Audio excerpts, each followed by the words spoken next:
I got another episode review I need to do, so I'm on the move and I'm on my way to get it done. I'm Mega Man NG and I welcome you to another Dino Fury episode review. Today we're going to be talking about episode 17 of season 1, Our Hero. Yeah, there are only a few episodes left, and tomorrow you'll be getting episode 18, and then next week we'll pretty much have the finale for season 1. Yeah, 19 to 22, with 22 being like the last episode of the season and 21's the season finale. So we got a lot on our plate as it is. Anyway, I'll provide a synopsis for this episode as well as some of the details. And I do appreciate everyone who has been commenting on these reviews. They really make it worthwhile. Let us begin. The Rangers are having some time off at the beach until the bad guys decide to come in and cause trouble. As the Rangers battle, Aiyon spends a bit too much time with the people they're trying to save. In fact, all this has the joy of being a hero go to his head. But for Void Knight and his forces, it's all the more reason to spring a trap. The trap is sprung, and Aiyon-Zord gets captured. Can the Rangers be able to get it back? Guess Aiyon needs to get his head out of the clouds, 'cause he done screwed up. Yeah, that's pretty much the whole gist of this episode in a nutshell. New episode, new review. You guys already know the drill by now. I give my regards to Deca Broken on Twitter, since, well, he's the one who worked hard on having these episodes ready, as well as the people in the UK, as well as my friend Michael. You guys get the idea. It's an Aiyon episode for once, and boy, I'm gonna have a field day talking about this. Trust me. As for the plot, it's about the bad guy springing a trap for the Rangers due to Aiyon preferring to be a show-off than doing his job as a Power Ranger. Don't get me wrong, it's not a bad plot, but it's kind of predictable at best. I thought it would be a bit more unexpected, but nope, it's just a simple plot. That's all there is to it. But at the same time, I'm going to give credit where credit is due. Why? Because this episode really shows how smart the bad guys are in becoming. Because it's not just finding Sporix and turning into a beast so it can cause havoc. Oh, no. That's just too easy and too simple. This time, these guys decide to take a different approach. Similar to how Lord Zed does it in Power Rangers Season 2 when he does his plans. Basically using different situations to inspire on new designs and how to split the team apart.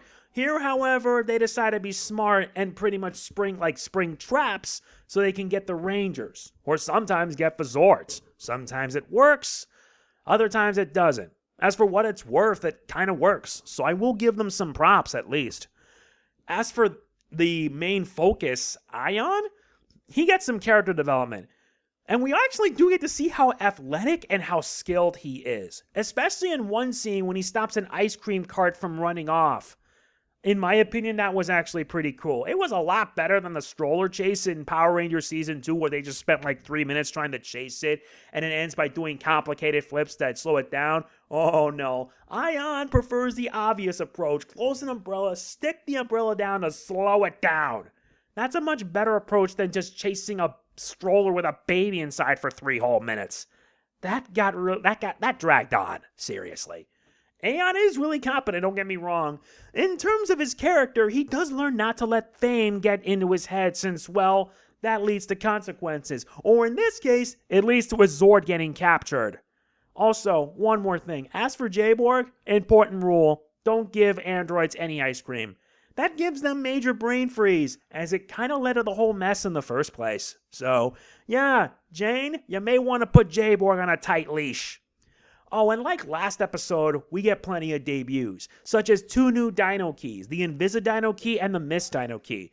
Not to mention, we also get the Electro Zord. It combines a Dimetro Blazing Zord with the Moza Razor Zord. And yeah, that thing packs a major punch, and it's kind of the predicament on how they were able to defeat this week's Sporix Beast.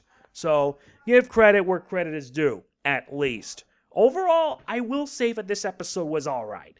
It was good, but my only negative was Aiyon really taking the hero thing too seriously. Honestly, it felt like making the episode a bit too predictable. Since he does realize his folly like midway through, he's got his work cut out for him for being a ranger.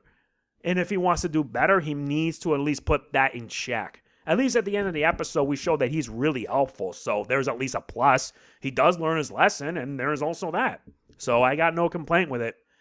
I give this episode an 8 out of 10. Pretty solid episode, pretty good one. And if you haven't seen it, you should. Because I've been noticing the schedule and that some of the episodes are going to be on Netflix before Nickelodeon. Which is pretty much a sign saying that, well, Hasbro has decided to end the deal. It's already confirmed enough as it is. And when Season 2 drops on Netflix in 2022, bye-bye Nickelodeon. No one's going to miss you. So take your L and like it. That's all there is. I got another episode review coming up tomorrow, so I got to get to work on that. That is it for this one. If you enjoyed, hit the like button. It means a lot. Don't forget to like, comment, share, subscribe, and click the bell. I'll see you next time. This is Mega Man NG signing off. Peace out. Ryu's so cool!